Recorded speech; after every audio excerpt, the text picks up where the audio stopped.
பொறந்ததுலேருந்தே நம்ம கையில் ஒரு விஷயம் எப்பயுமே இருக்கும்போது அதோட அருமை நமக்கு தெரியாது. அப்படிப்பட்டது தான் வந்து பார்த்தீங்க அப்படின்னா சுதந்திரம். உனக்கும் சரி எனக்கும் சரி நம்ம பிறக்கும் போதுலேருந்தே சுதந்திரம் இருந்து போச்சு. அதனால் இந்த சுதந்திரத்தோட அருமை நம்மள நிறைய பேருக்கு வந்து மேபி ஜஸ்ட் மேபி தெரியாமல் போயிருக்கலாம். பிரச்சனை இல்லை. இன்னும் சார் ஃப்ரீடம் இருக்குது. நினச்சா ஒரு நாள் ஸ்கூல் லீவ் போட முடியல, ஒரு டெஸ்ட்டை ஸ்கிப் பண்ண முடியல, பிறந்ததுல இருந்து இன்னைக்கு வரைக்கும் படி படி படின்றாங்க. இதுவா ஆடியன்சர் சுதந்திரம் அப்படின்னா? உண்மைதான், இது ஒரு சுதந்திரம் தான். ஏன்னா இதை கூட நீ செய்யக்கூடாது அப்படின்னு தான் நம்மளோட முன்னோர்கள்லாம் பிடிச்சி அடைச்சி வச்சிருந்தாங்க. படிக்க போறியா உதைப்பாங்க. என்னது வாழ்க்கையில சம்பாரிச்சு நல்லா இருக்க போறியா? ஓ கூடாது, உன்னை ஒரு சங்கிலியில கட்டி போட்டு வச்சிருங்க, நான் ஒரு வேலை சொல்லுவேன், செஞ்சேன்னா உனக்கு தட்டில் சோத்த போட்டு இருந்தா அப்படின்னு தள்ளுறேன். அப்படித்தான் ஒரு காலத்தில் நம்மளையெல்லாம் வச்சிருக்கிறதுக்கு முயற்சி பண்ணாங்க. ஆனால் நல்லபடியாக நம்மளுடைய நாட்டுடைய மிக சக்தி வாய்ந்த மக்கள் எல்லாம் ஒன்று நிறைஞ்சு போராடி என்ன பண்ணோம் அப்படின்னா நமக்கான சுதந்திரத்தை நம்ம போராடி பெற்றோம். அப்படி அதை போராடி பெற்று 80 வருஷம் ஆகிப்போச்சு. 80 இயர்ஸ். இந்த 80வது வருஷம் உங்களுக்கு சனி ஞாயிறுன்னு ஒரு 2 நாள் லீவு கிடைக்கும். ரொம்ப நாளைக்கு அப்புறம் ஒரு சாட்டர்டே லீவு. கரெக்டு தான், கொஞ்சம் ரிலாக்ஸாக இருக்கலாம், நல்லா தூங்கலாம், இல்லை இது எல்லாமே செய்யணும். இன்ஃபேக்ட் நான் ஒரு சில விஷயங்கள்லாம் சொல்கிறேன். இந்த இண்டிபெண்டன்ஸ் டேல அதெல்லாம் பண்ணுங்க. கண்டிப்பாக உங்களுக்கு ரொம்ப ரொம்ப பிடிச்ச பாட்டெல்லாம் கேளுங்க. சரியா? உங்களுக்கு டைம் கிடைக்குது அப்படின்னா வீட்டுக்கு வெளியில் ஒரு வாக்கிங் போங்க. சும்மா நம்ம வீட்டு தெருவில் எத்தனை வீடுகள் இருக்குது, யார் யாரெல்லாம் நமக்கு புதுசாக இது கண்ணில் படுறாங்க, உன் ஃப்ரெண்ட்ஸ் எல்லாம் பாரு. கண்டிப்பாக இதெல்லாம் இந்த ஹாலிடேயில் பண்ணு. முடிஞ்சால் உனக்கு பிடிச்ச ஒரு படத்தை பாரு. சரியா? ஏன்னா இது சுதந்திர தினம் இல்லை, சுதந்திரம் அப்போ நமக்கு இருக்கணும் தானே, அன்னைக்கு ஒரு நாள் இல்லையா? கண்டிப்பாக இருக்கணும். அதனால் உனக்கு பிடிச்ச விஷயங்களை இந்த சாட்டர்டே நீ செய்யறதுக்கு முயற்சி பண்ணு. அதே மாதிரி நீ என்ன செஞ்சாலும் ஒரு 2-2.5 மணி நேரம் 3 மணி நேரம் படிக்கிறதுக்காகவும் கண்டிப்பாக உட்கார். சரியா? இப்போ ரொம்ப நாளாக நிறைய பேர் என்கிட்ட கேட்கறது, ஆனியன் சார் மோட்டிவேட் பண்ணுங்க, ரொம்ப நாள் ஆச்சு நீங்கள் எங்களெல்லாம் மோட்டிவேட் பண்ணி அப்படின்ட்டு. நானும் உங்களை மோட்டிவேட் பண்ணுறதுக்கு எப்படின்னா, சும்மாலாம் மோட்டிவேட் பண்ணுறது எனக்கு பிடிக்காது. ஏதாவது ஒரு கண்டென்ட்டோட நம்ம வரணும் இல்லையா? உங்களோட 12th இங்கிலீஷ் புக், நிறைய பேர் இதை 9th 10th பசங்க படிப்பீங்க, 11th பசங்களும் பார்த்துட்டு இருப்பேன் இந்த வீடியோவை. பட் உங்களோட 12th புக்கில் சரியா இன்னும் உலிசஸா அப்படி ஒரு போயம் வரும். அது பேர் என்னடா? அது உலிசியஸா உலிசஸ்ன்னு இல்லை, கரெக்ட் ப்ரொனவுன்சியேஷன் கூகுள் எப்படி அதை கூப்பிடணும்னு சொல்லுதுன்னு சொல்கிறேன். ஓகே, யோலிசீஸ் அப்படின்னு தான் சொல்லணுமா? சரியா? ஓகே. ஸோ அந்த போயம் டென்னிசன் எழுதுனது எனக்கு ரொம்ப ரொம்ப பிடிக்கும். சின்ன வயசுலனா எப்படி, நான் ஒரு 5வது படிக்க பார்த்தா 6வது படிக்க பார்த்தா அந்த போயம் படித்தேன். நான் 12thலாம் முன்னாடியே படிச்சுட்டேன் அதை. ஓகேவா? அப்போது அதில் அந்த போயமோட இறுதியில் ஒரு வரி எழுதியிருப்பார். என்ன அப்படின்னா, படிச்சு பாரு. we are not now that strength which in old days moved earth and heaven, that which we are one equal temper of heroic hearts, made weak by time and fate, but strong in will to strive, to seek and not to yield அப்படின்ட்டு. சின்ன வயசுல இருந்தே இல்லை, நான் எப்பெல்லாம் டிமோட்டிவேட்டடாக இருக்கணும், எப்பெல்லாம் டவுனாக இருக்கணும், அப்படி ஒரு ஃபைட்டிங் எனர்ஜி எனக்கு அது கொடுக்கும். ஒடிசியஸ், இத்தக்கா அப்படின்னு சொல்லி ஒரு நாடு இருக்கு. ஓகே, பண்டைய கிரேக்க நாடுகள்ல ஒன்று. சரியா? கிட்டத்தட்ட இப்போ நான் சொல்ற கதை வந்து 4000 வருஷத்துக்கு முன்னாடி நடந்துச்சு அப்படின்னு சொல்றாங்க. அது உண்மையா பொய்யான்லாம் தெரில. நம்ம ராமாயணம் மகாபாரதம் மாதிரி ஒரு இதிகாசம்னு வச்சுக்கோங்க. அது அப்போ வந்து ஒடிசியஸ் அப்படின்னு சொல்லி இத்திகாவுக்கு ஒரு மன்னன் இருக்கான். அந்த மன்னனை வந்து ஆகமென்மான், எப்படி பேர் என்ன, ஆகமென்மான் அப்படின்னு சொல்லி கிரேக்க நாட்டுடைய பேரரசன் வந்து என்ன செய்யறான் அப்படின்னா, நீ தான் இருக்கிறதுலே வந்து ஷார்பஸ்ட் மைண்டு. ஒரு போர்னா அந்த போரை கரெக்டா பிளான் பண்ணி அந்த போரை கரெக்டா ஜெயிக்க வைக்கிறதுக்கான தந்திரமான ஒரு ஜெனரலா உன்னால இருக்க முடியும். நான் ட்ராய் அப்படின்னு ஒரு நாட்டு மேல போர் எடுத்து போறேன், எனக்கு ஹெல்ப் பண்றதுக்கு நீ வா. அந்த போர் 10 வருஷம் ஆகும். போருக்கு போனா 10 வருஷம் ஆகும் நம்ம திரும்ப வர. ஆனா நீ வந்தே ஆகணும், நீ வரலன்னா உன் நாட்டையே அழிச்சிருவன், கொளுத்திருவன் மிரட்டுறான். அவன் சண்டைக்கு போறான், நான் இன்னொருத்தன் கூட துணையா வா அப்படின்றான். துணையா வரலன்னா உன் வீட்டையே கொளுத்திருவேன் அப்படின்றான் பேசிக்கா. அப்படி வந்து ஒடிசியஸை சொல்லி மிரட்டி என்ன செய்யறான், போருக்கு கூட்டு போறான். ஒடிசியஸோடைய தந்திரத்தால 10 வருஷம் அந்த போர் நடக்குது. ஆனா 10 வருஷத்தோட இறுதியில ட்ராய அவங்க என்ன செய்றாங்க, ட்ராய்ன்ற நாட்டை வந்து தோக்கடிச்சிடுறாங்க. அகமெம்னான், ஒடிசியஸ், அக்கீலஸ் எல்லாருமே சேர்ந்து பினிஷ் முடிச்சிடுறாங்க. சரியா? அப்படி தோக்கடிச்சிட்டு நம்ம யார் ஒரு ஒடிசியஸ் திரும்ப ரிட்டர்ன் வர்றார். அப்போ திரும்ப ரிட்டர்ன்னா கப்பல்ல வர்றதுக்கு ஒரு 6 மாசம் வரும்னு வச்சுக்கோங்க. ட்ராயில இருந்து திரும்ப இத்தகா நாட்டுக்கு வரணும்னா ஒரு 6 மாசம் வரும். அப்ப அந்த 6 மாசத்துல வந்து பாத்தீங்கன்னா 6 மாசம் சாப்பாடு எப்படி நீ கப்பல்ல மொத்தமா எடுத்துன்னு போக முடியும்? 2 வாரம் 3 வாரத்துக்கு வேணா சாப்பாடு எடுத்துன்னு போகலாம், தீந்துரும். அப்ப சாப்பாடு தீந்துடுச்சுன்னா ஏதாவது தீவு கீவு கண்ணில் தென்பட்டதுன்னா நிறுத்துவாங்க. அப்படி அவன் நிறுத்தி ஒரு தீவுக்கு போறான். தீவுக்கு போனா ஒரு குகை உள்ள நிறைய ஆடெல்லாம் இருக்கு. சரி, இந்த ஆட்டெல்லாம் அடிச்சு நம்ம சாப்பிடலாம் அப்படின்ட்டு அந்த ஆட்டெல்லாம் அடிக்கிறதுக்கு பிடிக்கிறதுக்கு குகை உள்ள போனா, குகை உள்ள அந்த என்ட்ரன்ஸுக்கு பின்னாடி உள்ள பெருசா ஒரு ராட்சச மனுஷன், ஒரே ஒரு கண்ணு தான் இருக்கும். அவன் பேர் சைக்ளாப்ஸ்ன்னு. அவன் என்ன பண்றான், குகையை டம்முன்னு மூட்டான். எல்லாரும் உள்ள போனதுக்கு அப்புறம் குகையோட வாசல டம்முன்னு மூட்டான். ஒரு பெரிய பாறையை வச்சு மூட்டு 2 மனுஷனை பிடிச்சி அங்கன்னு சாப்பிட்டுட்டு படுத்து தூங்கிடுவான். திரும்ப அடுத்த நாள் எழுந்திருப்பான், 2 மனுஷனை தின்பான், படுத்து தூங்கிடுவான்.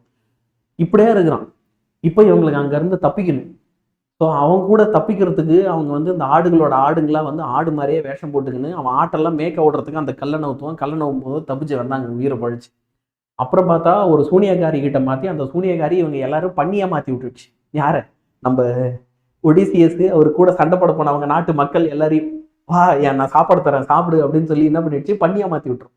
அப்புறம் ஒரு 7 வருஷத்துக்கு பண்ணியா மேய்ஞ்சிட்டு இருந்தாப்புல. அங்கிருந்து தப்பிச்சு அப்புறம் போனா ஒரு பக்கம் சுழல், 6 டிராகனு அது கூட எல்லாம் சண்டை போட்டு தப்பிச்சு அப்புறம் சைக்ளாப்ஸ்ன்னு இன்னொரு சூனியக்காரி கிட்ட மாட்டி அப்படி இப்படி எப்ப நாட்டுக்கு வரத்துக்கு இந்த மனுஷனுக்கு என்ன ஆயிடுச்சு அப்படின்னா 10 வருஷம் ஆயிடுச்சு. போர் ஒரு 10 வருஷம், வழியில திரும்ப ரிட்டர்ன் வரத்துக்கு ஒரு 10 வருஷம். இத்தனை பேர் கையில அடி வாங்கி 20 வருஷம் கழிச்சு எப்ப போருக்கு போனாப்புல மனுஷன், எப்பயோ போனாப்புல 20 வருஷத்துக்கு முன்னாடி போனாப்புல, திரும்ப வீட்டுக்கு வரத்துக்கு 20 வருஷம் கழிச்சு வராப்புல. வந்து பார்த்தா நாடெல்லாம் மாறி போச்சு, மக்கள்லாம் மாறிட்டாங்க. அவர் ஒய்ஃபு இன்னும் அவருக்காக காத்துட்டு இருக்காங்க. அவர் கை குழந்தையா விட்டு போன டெலிமேக்கஸ் அவரோட பையன் வளர்ந்துட்டான், 20 வயசு பையனா வளர்ந்து நிக்கிறான். அடுத்து நான் தான் ராஜாவா போறேன் அப்படின்ட்டு. அவருக்கு வாழ்க்கையில இவ்வளவு கஷ்டத்தை பார்த்த அப்புறம் ஒருத்தன் எப்படி இருப்பான், போடா அப்படின்னு தானே இருப்பான். ஆனா ஒடிசியஸ் சொல்றான், அது எப்படி ஒரு ராஜா, எனக்கு அவமானமா இருக்கு. ஒரு ராஜானா ஒரு இடத்துல கொண்டு வச்சு சும்மா உட்காந்துக்கின்னு இதை பண்ணு அதை பண்ணுன்னு சொல்ற லைஃப் என்ன வாழ்க்கை இது? இந்த வாழ்க்கையில ஒண்ணுமே இல்லை, இது ஒரு வேஸ்ட் வாழ்க்கை. இந்த வாழ்க்கையை நம்ம வாழவே தேவையில்லை. வாழ்க்கைனா எப்படி தெரியுமா இருக்கணும், நம்ம நிறைய இடத்துக்கு பயணிக்கணும், அட்வென்ச்சரஸா இருக்கணும், நிறைய கண்டுபிடிக்கணும், நிறைய இடங்களுக்கு போகணும், அட்வென்ச்சரஸ் லைஃப் வாழணும் அப்படின்னு ஏங்குறான். இவ்வளவு கஷ்டத்தை பட்டப்புறம் நீ யோசிச்சு பாரு. நீ கண்ணது இருக்க உன் ஃப்ரெண்டு 2 பேரும் ஏதாவது ஒரு மனுஷன் எடுத்து கடிச்சு திங்கிறத பார்த்துருக்க ராட்சசம் இல்ல எவ்வளவு கஷ்டமா இருக்கும். அதையெல்லாம் தாண்டி வந்திருக்கான், பண்ணியா மாத்தி இருந்தான். He was literally change to a pig. இருந்தும் அதுல இருந்து ரிகவர் ஆகி வந்திருக்கான். எல்லாத்தையும் வந்து இருந்தும் நான் போவேன், இன்னும் நான் சாதிப்பேன்னு ஒரு வெறியோட இருக்கான். அப்ப அவன் சொல்ற வரிகள் தான் இது. We are not now that strength which in old days.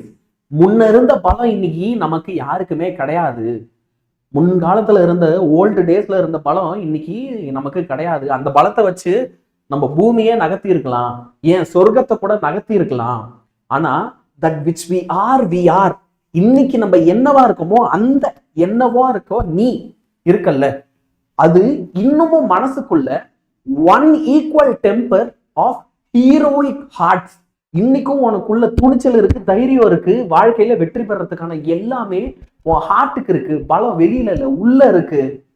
உன்னோட உடம்பு வேணா டைமால வீக்கா இருக்கலாம், உன் மனசும் உன்னோட கான்பிடன்ஸும் வேணா டைமால விதியால சறுக்கி இருக்கலாம், தோல்வி அடைஞ்சிருக்கலாம், ஏதோ ஒரு இடத்துல உனக்கு பின்னடைவு நடந்திருக்கலாம். ஆனா உனக்கு இன்னும் ஜெயிக்கணும்ன்ற வில் பவர் இருக்கு. கண்டிப்பா உனக்கு வில் பவர் இருக்கு. To strive, to seek and not to yield. அப்போ சாதிச்சாகணும்ன்ற வெறியோட போராடு, அதுக்குன்னு ஒரு வழியை கண்டுபிடி. என்னைக்குமே அடி பணியாத, அதான் சொல்றேன். என்னைக்குமே அடிபணியாத. நீ யாரோ, உனக்கு எவ்வளவு சோதனைகள் வந்தாலும், எவ்வளவு கஷ்டங்கள் வந்தாலும், எவ்வளவு பின்னடைகள் வந்தாலும், நீ யாரோ அதுல இருந்து பின்வாங்காத.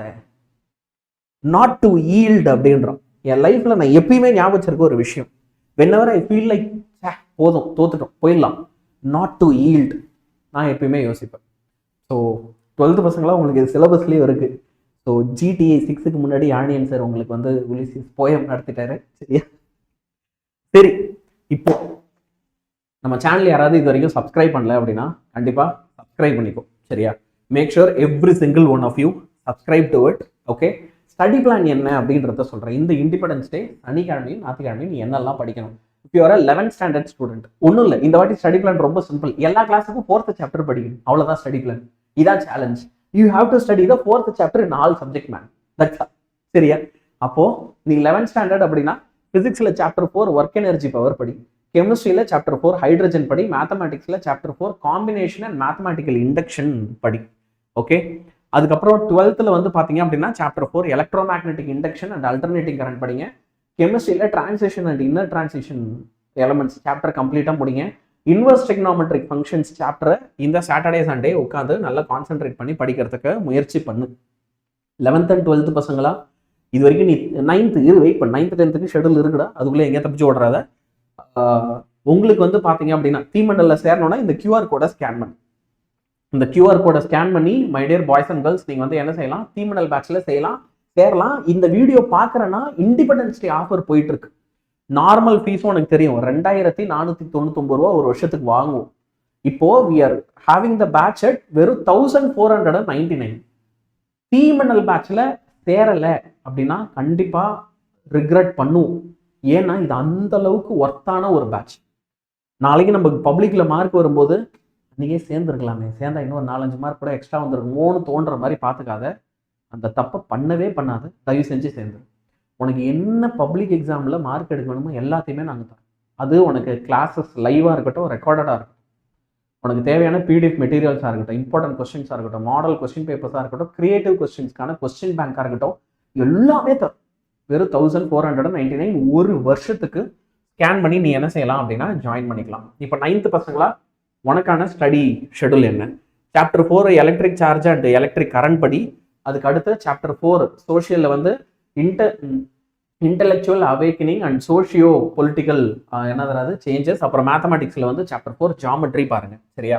இப்போ 10th பசங்க நீங்கள் என்ன செய்யணும், சயின்ஸில் சாப்டர் 4 எலக்ட்ரிசிட்டி, சோஷியலில் chapter 4 world after world war 2 and மேத்தமெட்டிக்ஸில் சாப்டர் 4 ஜாமெட்ரி படிங்க. நீங்களுமே தீமணலில் இன்னும் சேரல அப்படின்னா 9th பசங்க 10th பசங்க 2 பேருமே தயவு செஞ்சு ரிக்ரெட் பண்ணுற மாதிரி வச்சுக்காது. சரியா? நிறைய பேரண்ட்ஸும் முக்கியமாக என்கிட்ட கேட்குறீங்க. இன்கேஸ் பேரண்ட்ஸ்க்காக நான் சொல்லணுன்றதுக்காக இதை கன்வே பண்ணுறேன்.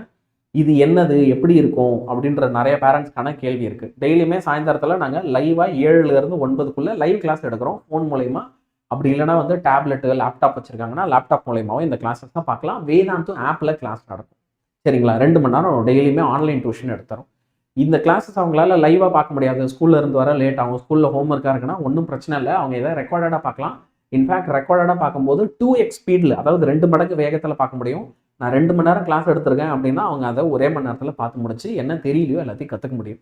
இதில் குழந்தைங்க சேர்றதுக்கான முக்கியமான காரணம் வந்து என்ன அப்படின்னா, அவங்களுக்கு ஒரு விஷயம் தெரியல அப்படின்னா அதை தெரிஞ்சுக்கிறது, உடனே தெரிஞ்சுக்கிறது. எந்த காரணமும் வேண்டாம், இதான் இதனால எனக்கு படிக்க முடியல, அதனால எனக்கு படிக்க முடியலன்னு எந்த விதமான ரீசன்ஸும் இருக்க பொறுத்தல. குழந்தைங்க படிக்கணும் அப்படின்னா உட்காந்து படித்து இதுக்கான பதில்களை உடனே தெரிஞ்சுக்கலாம். நாளைக்கு பப்ளிக் எக்ஸாம் முன்னாடி நாளில் கூட எங்களால் இதில் சந்தேகம் தீர்த்து வைக்க முடியும். குழந்தைங்க படிக்கிறதுக்கு தேவையான கிரியேட்டிவ் கொஸ்டின்ஸ் ஸ்கூலில் பெருசாக ஹெல்ப் கிடையாது அவங்களுக்கு. அதில் problem solving skills, book back question answers, அதுக்கான PDF, இப்படி தேவையான மெட்டீரியல்ஸ் எல்லாத்தையுமே நாங்கள் PDF-ஆகவும் கொடுக்குறோம். இந்த பேட்சில் ஜாயின் பண்ணுறவங்களுக்கு வேதாந்து ஆப்பில் கிளாஸ் நடக்கும். எல்லாமே வேதாந்து ஆப்லேயே கிடச்சிடும். இதை ஸ்கேன் பண்ணி நீங்கள் 1499 ஒரு வருஷத்துக்கு பே பண்ணி இந்த பேட்சஸில் சேரலாம்.